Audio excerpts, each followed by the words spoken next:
This channel does not promote any violent, harmful, or illegal activities. All content provided by this channel is meant for an educational purpose only. Top quality और consistent performance के लिए सिर्फ silver pump नाम याद रखना। সাংবাদিক বৈঠক করা হচ্ছে ওয়েবকুপার তরফ থেকে। নিজেরাই পতাকা ছিটছেন, নিজেরাই পতাকা লাগিয়ে নিজেরাই ছিটছেন আর আমাদের একদম হ্যাঁ অবস্থা বুঝলো বিপ্লবী ছাত্র ফ্রন্ট মাওবাদ জঙ্গিবাদ একত্রে। ঠিক আছে, থ্যাংক ইউ। সুমনদা বলবেন এবার। অর্ণব দা, সুমনদা আসতে থাকবে। চলে আসুন সুমনদা, সুমনদা চলে আসুন। সুমনদা পর বনজিৎ দা আসবেন। বনজিৎ দা বলবেন।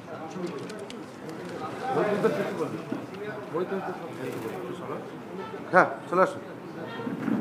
সমীর আর সমীর আর সব শেষে বলছি।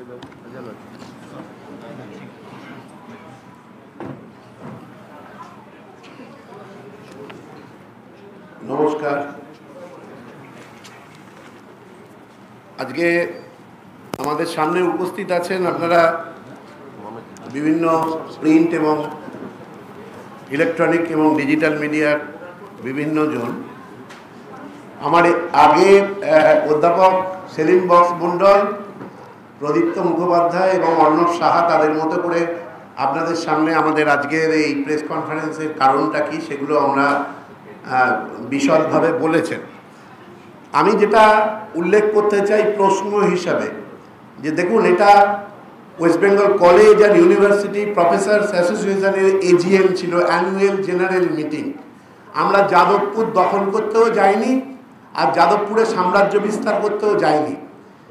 3000 অধ্যাপককে নিয়ে একটা সফল সভা যাতে কোনোভাবে যাদবপুরের বুকে করা না যায় তার একটা পরিকল্পনা আগে থেকেই তৈরি ছিল, এবং যে পরিকল্পনার শিকার আমাদের ওয়েবকুপার মাননীয় সভাপতি অধ্যাপক ব্রাত্য বসু থেকে শুরু করে আমাদের স্টেট কমিটি, আমাদের ডিস্ট্রিক্ট এবং ইউনিভার্সিটি কমিটির সদস্যবৃন্দ এবং অন্যান্য সাধারণ সদস্য, তারা বিভিন্নভাবে লাঞ্ছিত হয়েছিল।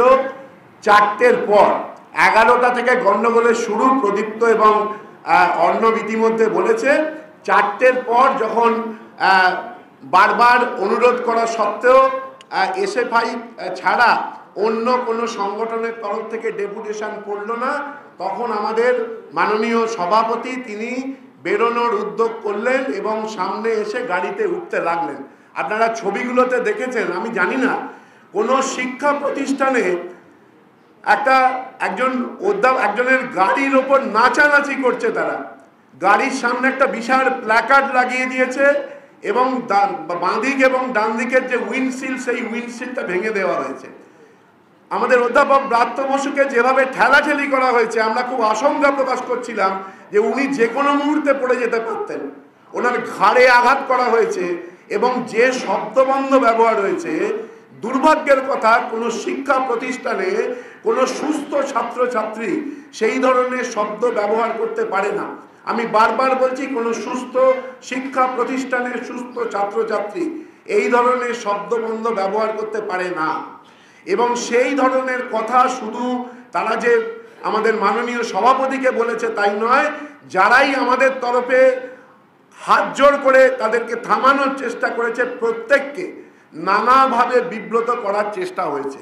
আমি আজকে চেষ্টা করেছিলাম যে আমাদের সংগঠনের তরফ থেকে যারা এজিএমে উপস্থিত ছিল তাদের মধ্যে কজন আহত হয়েছেন, আমি সব নামগুলো সংগ্রহ করতে পারিনি।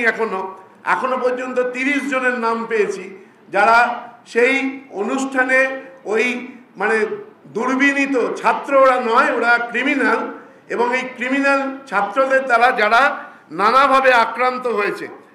বান্দোয়ান মহাবিদ্যালয়, পুরুলিয়া সত্যজিৎ দে, এছাড়াও মিঠু রায়, সানোয়ার মোল্লা যার ডান কাঁধের হাড় সরে গেছে, সিদ্দিক আলম বেগ, চন্দনা সাহা যিনি উপস্থিত আছেন, আমাদের শাড়ি টেনে ছিঁড়ে দেওয়া হয়েছে, বীরু রজক গাড়ি ভাঙা হয়েছে, হুমকি দেওয়া হয়েছে, অসীম মণ্ডল, মনোজিৎ মণ্ডল, সেলিম মণ্ডল, ধ্রুহীন চক্রবর্তী, মহিতোষ গায়েন, ওম প্রকাশ মিশ্র কে যিনি আক্রমণ করেছেন তিনি আবার তার আগে এসএফআই এর হয়ে ডেপুটেশন দিয়ে এসছেন।